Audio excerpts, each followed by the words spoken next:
Hello, and welcome back to the Thief in the Empty Room podcast, where Zen meets business in a unique exploration of mindfulness and mental health.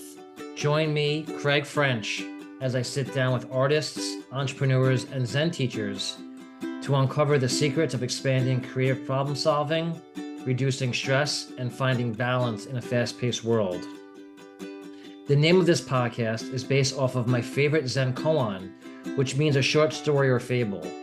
I will explain the koan in more detail throughout this season, so stay tuned for more of my personal analysis on the thief in the empty room.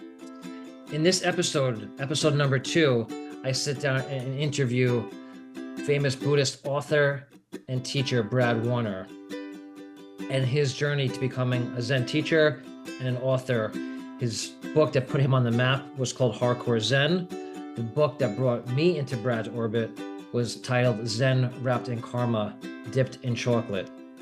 Brad discusses his philosophy on accepting reality, being okay with where we currently are, and bringing Zen into everyday life. I hope you enjoy. I am super excited today to have world famous Buddhist author, Mr. Brad Warner on the podcast. Say hello to interwebs, Bradley. Hello, interwebs. How you doing? I have your beautiful stack right here.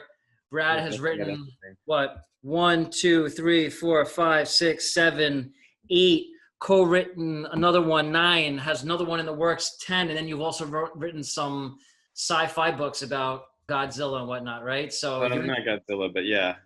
And so you're into double digits now, which is pretty awesome. Yeah, I guess so. That's kind of weird. I hadn't thought about that, but you're right. Is it 9 Buddhist books? Yeah, I mean, I don't know who those people were. Well, so another part of your background that I'll let you share with everybody, but it's obviously super important to your brand and to your story, is you are the bass player of Zero Defect. And that whole journey is well documented in Brad's most famous book, basically put him on the map, Hardcore Zen. Yeah, that's the new cover. I mean, you know, when I'm talking to people about Zen, I hope you're not offended by this, but I do tell people to read Zen Mind, Beginner's Mind by Shunryu Suzuki. And I give them Hardcore Zen. I basically give them both of them at the same time because one, a little bit more traditional Japanese style, people who really want that more traditional approach. And then the more American relatable, like, oh, this could be done by anybody sort of approach. So I feel like Hardcore Zen, obviously from that perspective, is incredible. Zen Mind, Beginner's Mind is a book I recommend to a lot of people. It was my first introduction to Zen, was that book. But in some sense, Hardcore Zen is going to give you more information. Zen Mind, Beginner's Mind is a set of lectures by Shunryu Suzuki, a very well-known Zen teacher. And it's really great. But it doesn't give you a lot of information like history and what the Heart Sutra is and that kind of stuff, whereas Hardcore Zen actually does do that. So I've never thought about that from that perspective. You know, I think about it more from, I guess, feels like more like a memoir, Hardcore Zen, but you actually obviously know the content better than... Well, people notice the punk rock stuff and all that, but it's actually got a chapter on the Heart Sutra, a chapter on the precepts, a chapter on... I tried to put the way that book was written was that I had been trying to be a writer, professional novelist for quite a number of years and had failed every time I put out a novel. I didn't get any of them published until later. Nishijima Roshi, my teacher at the time, who's passed away now, and Tim McCarthy, my first Zen teacher, had both told me, oh, you should write a book about Zen. And I was like, oh, I can't write a book about Zen. After failing to get 3 novels that I failed to get published, I just still wanted to continue to write. So I wrote this book about Zen that I thought will never get published because it's unpublishable. And I thought I would give it to my nephew, who was 14 at the time, because he seemed interested in philosophy and interested in what I was doing. And so I wanted to have the book explain everything, all the basic principles of Zen Buddhist philosophy I wanted to be in the book. So that to me is the main part of the book. When Wisdom Publications decided they wanted it, they actually, because it did have some punk rock and monster movie stuff in there, Wisdom Publications wanted more of that. And they kept asking me to put more and more in. And I remember particularly getting annoyed with them at one point because they're like, oh, we still need more rock and roll stuff. And I put in that chapter, which you'll know if you've read it, about meeting Gene Simmons from Kiss, which to me sticks out like a sore thumb. It doesn't belong in the book. It doesn't have, I really strained to make that relevant to Zen. And when I read it again for the audiobook, I thought this still isn't relevant. It's barely relevant to the rest of the book. But that chapter was put in there specifically because Wisdom Publications kept bugging me to put more punk rock stuff. And I thought, well, I don't know, meeting Gene Simmons, that's sort of punk rock-ish, I guess. I don't know.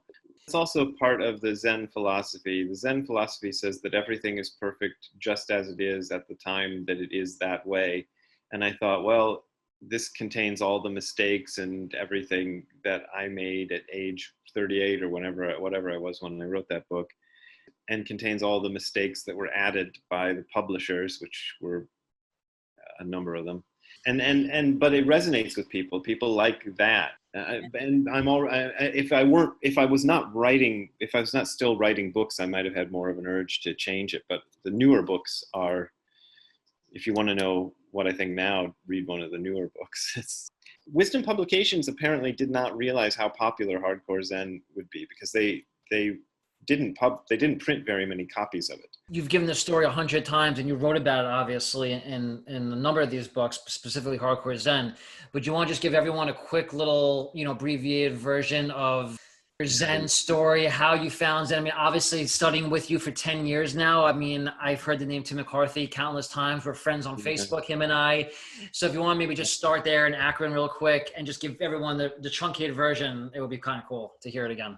Yeah, I'll try. I've told the story so many times. It's like I can do it in my sleep now. But basically, I was a bass player of Zero Defects, the first sort of incarnation of Zero Defects. This is the early 80s, and I was a student at Kent State University in Ohio, Northeast Ohio, site of the song Ohio by Neil. Neil Young wrote it, but Crosby, Stills, Nash and Young sung it. That's where the shootings happened, long before my time. Anyway, I think it was it might have been my second year of college or the first year. I don't remember. I was interested in spirituality, and I was looking for something. Now I know what I was looking for. I was looking for something in the Advaita Vedanta tradition. At the time, I wouldn't have known that's what it was called. I was looking for something about Indian Hindu spirituality of the more sort of intellectual type, because I'd hung around the Hare Krishnas, who are interesting, but their philosophy wasn't satisfying to me. At Kent State University in Northeast Ohio, a class about Zen Buddhism was considered so freaky and so out there that you could not get college credit for it. I think people would raise a huge fuss nowadays if there was a class on Zen Buddhism, an academic class, that you did not get credit for. I agree. It's ridiculous, but they didn't. It was considered so woo-woo and weird. So I signed up for this class, and I didn't know anything about Zen Buddhism. I mean, I was interested in Japanese culture and Japanese language because I love Japanese monster movies and Godzilla and stuff. I was actually taking Japanese as my language elective. So I knew Zen Buddhism existed, and it was Japanese, and it was based on an Indian teacher named Buddha. That's probably all I could have told you about Zen Buddhism before I took that class. So it completely, I don't know, blindsided me. Is that the word? Just something that I did not expect at all to end up it being my whole life. I heard, the first day of the class, it was taught by Tim McCarthy, who I still know, who you just mentioned.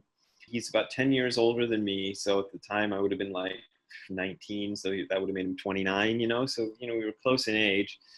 He was a student of a guy named Kobun Chino Otagawa, who was a Zen teacher who was Shunryu Suzuki had brought over from Japan when San Francisco Zen Center got to be too much for him to handle by himself. So there's a connection there with Zen Mind, Beginner's Mind.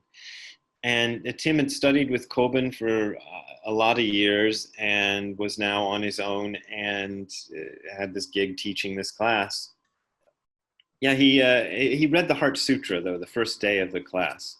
I'd never heard the Heart Sutra before. And I remember, I don't think I literally cried, but I was like almost at that point, it really was moving to me, which was, again, something I did not expect at all. I thought I remember thinking, this is true. I don't know what this means, but I know that this is true. And I want to continue understanding what this is. So I just started doing Zazen, he showed us how to do Zazen, because that's something that Zen people do. Did he show you? Did he show were his instructions the traditional? Yeah. He showed it to the class. I think we did meditate for like 10 or so minutes, maybe 20 minutes, one day of the class, just so we could experience it for ourselves. But that was the last meditation we did in the class. The group was small. Sometimes it would just be him and I, or him and I and one or two other people who would sit, and the other people came and went. I think I'm probably his longest term student, although he never calls me his student. I stuck with it, and eventually I moved to Japan, not to study Zen, but to get a job teaching. I taught English there for a year, teaching English for a year in a small town. I moved to Tokyo, the big city, the capital of the country, got a different job working for a company that made Japanese monster movies. And that's where I met Nishijima Roshi, not at the company, but when I moved to Tokyo, he had a group that met every Saturday in a room in Tokyo University, sat Zazen, and then he would do a lecture on Shobo Genzo. I just started attending those Saturday meetings. Nishijima Roshi and one other person, Jiho Sargent, who's an American woman who lived in Tokyo. Those were the only two people I know of who at the time you could actually come and sit Zazen. If you go to a Zen temple in Japan and ask them to sit Zazen, I did this once. I did this once. Yeah, actually somebody else instigated this, but I ended up kind of handling it because they couldn't handle it. But we went to a Zen temple to sit Zazen, thinking we were going to join the monks sitting Zazen. Yeah. What happened is a monk greeted us at the door, took us to the Zendo, said, "Here's the Zendo," and then we never saw that guy again. That was the first time I ever led a Zen group. So you're studying with Nishijima in Tokyo in a small little group. What happens from there?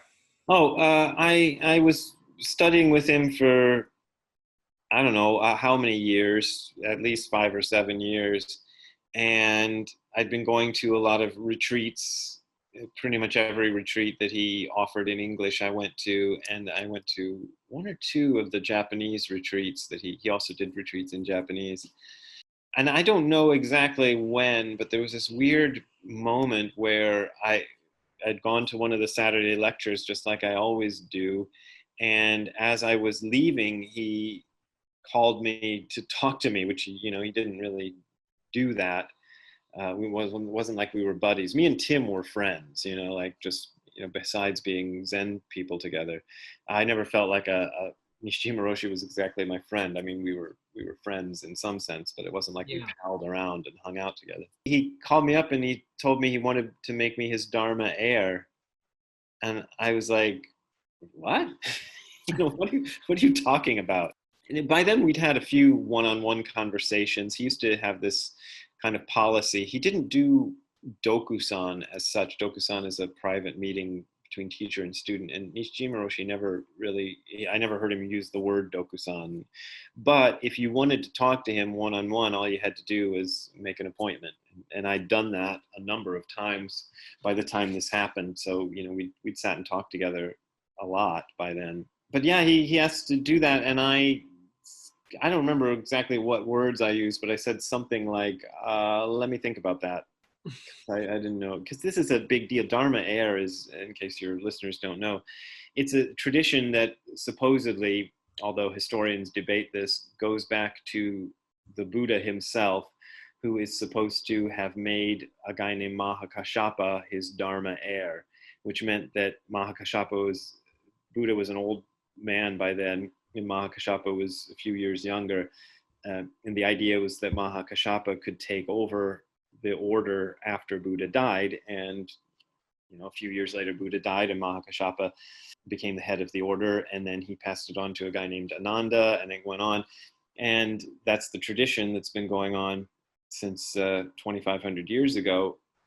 And at first it was a 1-to-1. There was only one Dharma heir per person, but somewhere about 1,000 years ago, it started branching off. So I don't know which teacher is usually credited for this, but one of the famous teachers in the lineage made like 5 people his Dharma heir. And once that happened, there became a lot of Dharma heirs, instead of just one. So, but what Nishijima Roshi was offering me at that time was the same thing that Buddha offered to Mahakashapa, supposedly, which is a pretty big deal. And I just thought, I don't feel like I'm ready for anything like that. So I was living in Japan, and I was going back to the US anyway. So my parents at the time lived in Dallas, but I made arrangements to stop off in Ohio for 4 days or something. And during that time, I met with Tim, my first Zen teacher, and I told him the story that I just told you, saying, I don't know what to do about this offer of being this guy's Dharma heir. The ceremony is called Dharma transmission, and I'll censor it for you. You don't want to have to do that yourself. Tim told me, there's a lot of a-holes out there with Dharma transmission, and you'd be better than those guys. And then when he put it that way, I thought, okay, I'll go do it. So you still hadn't made up your mind at this point? No, I hadn't. I hadn't made it. I didn't want to just flat out refuse this because he's offering me this big honor, but I thought I can't live up to that. Yeah.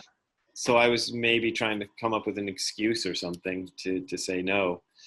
But then Tim said that, and I thought, okay, I'll go do it. And yeah, we had a ceremony, and that's it. So I'm the 68th patriarch of Zen or something like that. There was another guy who also got Dharma transmission from Nishijima Roshi, and he was an Israeli guy, and he made a huge deal of it. He went back to Israel and told some newspaper he was I don't know the number, 58th patriarch of Zen. And then somebody sent us a clipping from the newspaper, 58th patriarch of Zen arrives in Tel Aviv, with this guy's picture.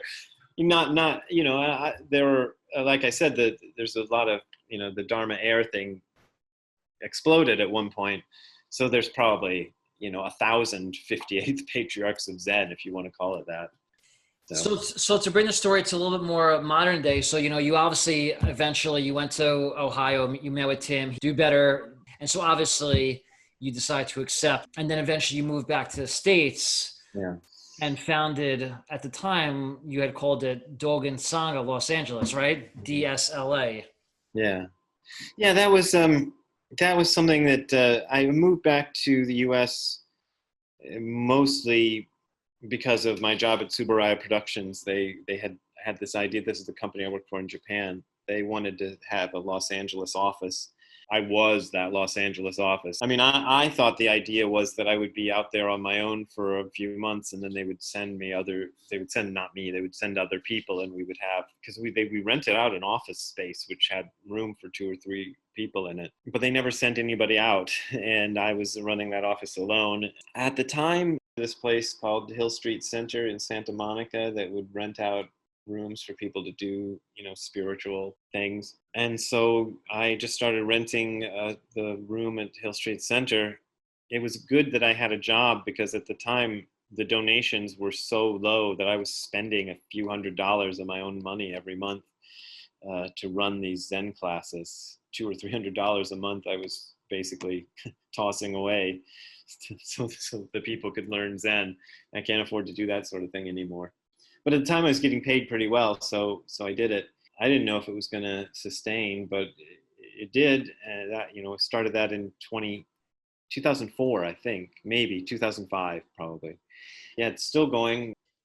Did you have a moment of rock bottom when clearly you could look back and say, Zen had a big impact, because that really could shape the story and the narrative, it could pull people in, also make people believe that like a practice like this could potentially be helpful. And I say, you know what?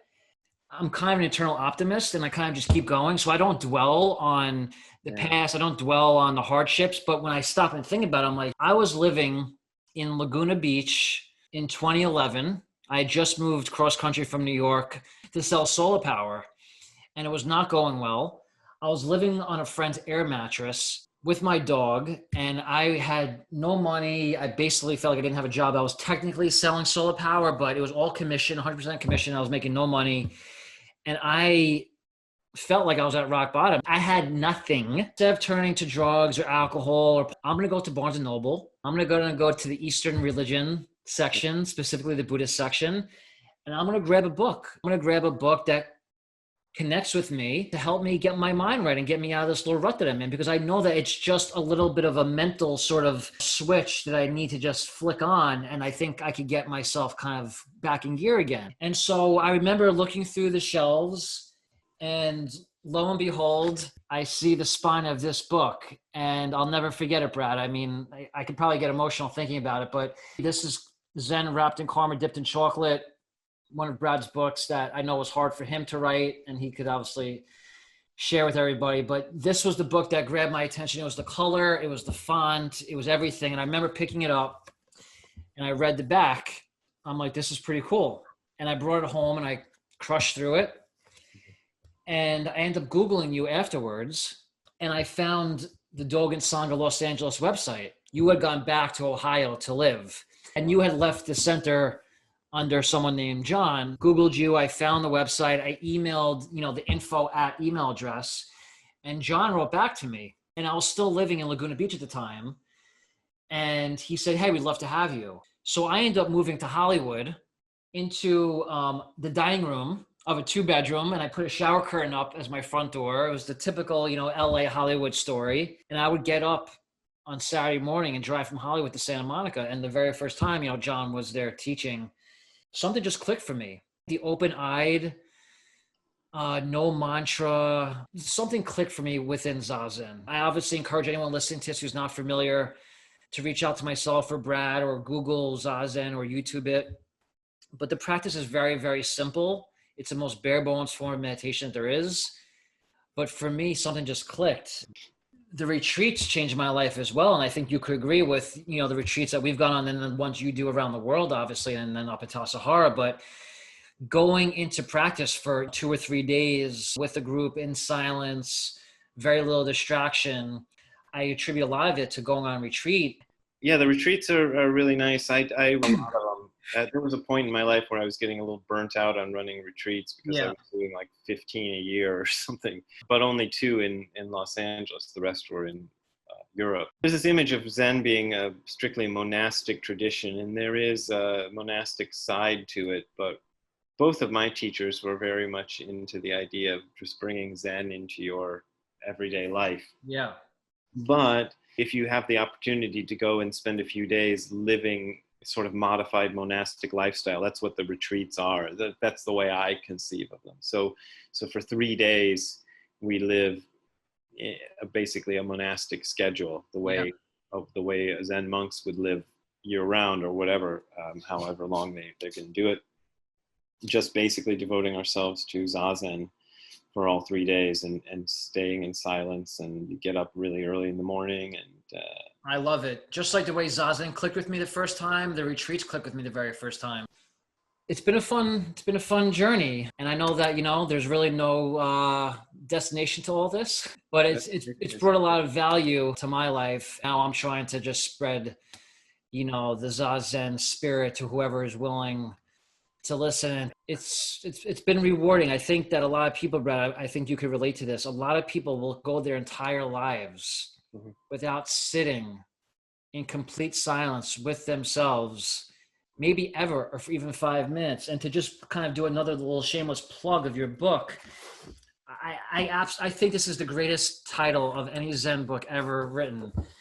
Sit Down and Shut Up is really what Zazen is all about. And Brad aptly named one of my favorite books that title. Yeah, well, the story behind that is the book that became Hardcore Zen was originally titled Sit Down and Shut Up. And Wisdom Publications said, oh, we can't use that title. It's too negative. Nobody will buy a book with that title.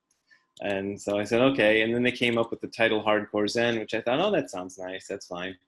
I didn't come up with that myself, though. I left Wisdom Publications because I had too many arguments with them. And then the next publisher I went with, I said, well, yeah, I wanted to call it Sit Down and Shut Up. And they're like, that's a great title. And I said, yeah, that's what I thought. So we called it Sit Down and Shut Up, the second book. And so just as a way to wrap up, I mean, I have the stack here, and obviously I wouldn't be doing it justice to not mention, you have 3 other books. They all have really interesting significance, to me personally, and I know to the broader, Zen community. This one reminds me, there is no God and he is always with you. It reminds me of a movie that you watched the first time. It reminds me of Big Lebowski.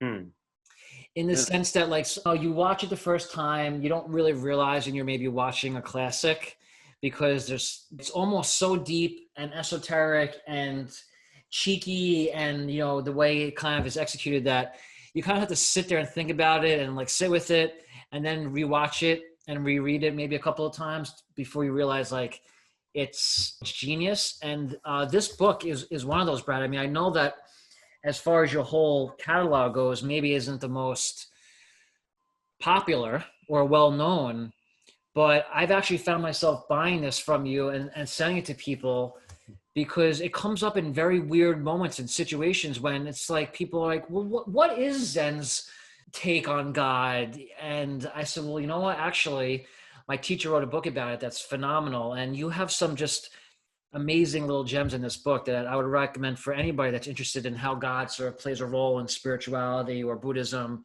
I would recommend this book for sure. Well, thank you. Yeah, I had high hopes for that book, and the sales were sort of disappointing, but I still am proud of the book. I think it came out really well. And I'm glad you promote it to people, because I think it's one of the, it's hard to say it's one of my best books, but it's one of my best books. It's because I always thought about that. People will, I have a quote right at the very beginning of the book from D.T. Suzuki, who says Buddhism, or maybe he says Zen, is a religion without a God. And there's a sort of, it's one of these things that people who don't know anything about Buddhism or Zen will often say, Buddhism is a religion without a God. Yeah. In a sense, that's true. There isn't this idea of a personal God, but it kind of depends on how you define God, because I don't think Buddhism, and particularly Zen Buddhism, is a religion without God. It's just that the way they define God is quite different. So people who think Buddhism is a form of atheism, which a lot of people do. I actually found the quote. According to D.T. Suzuki, one of the earliest and most influential authors to write about Zen Buddhism in English, Zen has no God to worship, no ceremonial rites to observe, no future abode to which the dead are destined. Absolutely. Well, thanks for your time, Brett. I appreciate it. Just as a quick little plug, your blog is hardcorezen.info, right? Is your URL? Yeah. And I also do a YouTube channel, which is YouTube/Hardcore Zen, as one word. Brad puts out tons of content on YouTube, and he covers a ton of topics and really digestible. I would highly recommend you follow him on YouTube and social. And then obviously all of his books are available online. Again, Brad, thank you so much for introducing me to Zen, guiding me along this journey, being on the podcast. I will be forever grateful. So thank you. Yeah, thank you for having me. If you've made it this far, that means you've listened to the whole podcast. And for that, I want to say thank you. Please feel free to visit my website or social media for more information on my work at Craig Jared French. Until next time.